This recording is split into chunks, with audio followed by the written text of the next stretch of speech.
కాంగ్రెస్ పార్టీకి సంబంధించిన ప్రతి కార్యకర్త కూడా ప్రజలకు తోడుగా నిలబడుతూ అడుగులు ముందుకు వేయాల్సిన సమయం వచ్చింది.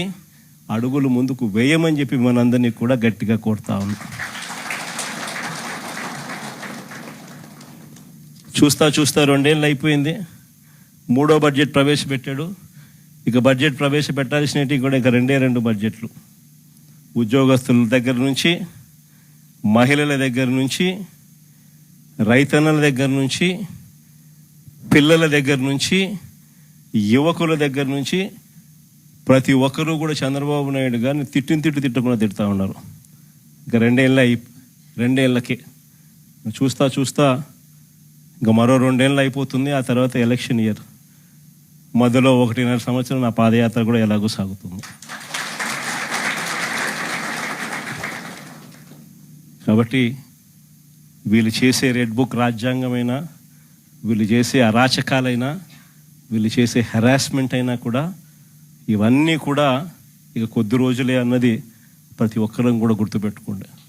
ఇక్కడ కూడా మన పార్టీ హెడ్ ఆఫీస్లో లీగల్ సెల్ అన్నది చాలా స్ట్రాంగ్గా తయారు చేసాం. ప్రతి ఒక్కరికి కూడా పార్టీ అండగా ఉండే కార్యక్రమం అందరికీ కూడా హెడ్ ఆఫీస్లో ఆదేశాలు ఇచ్చి ఉన్నాము.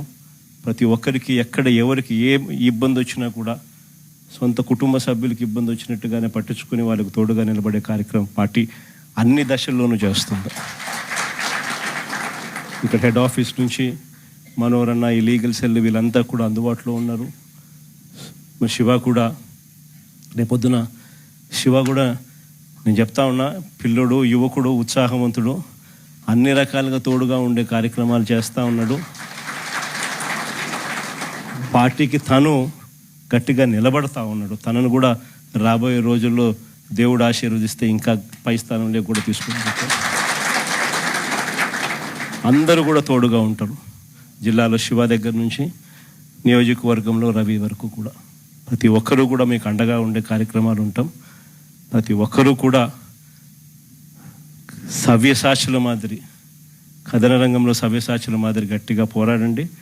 నెక్స్ట్ జగన్ 2.0లో అందరికన్నా పెద్ద పీట వేసేది కార్యకర్తలకి అని మాత్రం మరొకసారి చెప్తాను.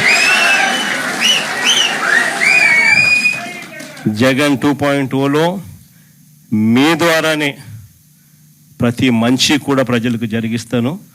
ప్రతి కార్యకర్తకు మంచి రోజులు వచ్చే కార్యక్రమం చేసి చూపిస్తానని కూడా చెప్తా ఉన్నాను.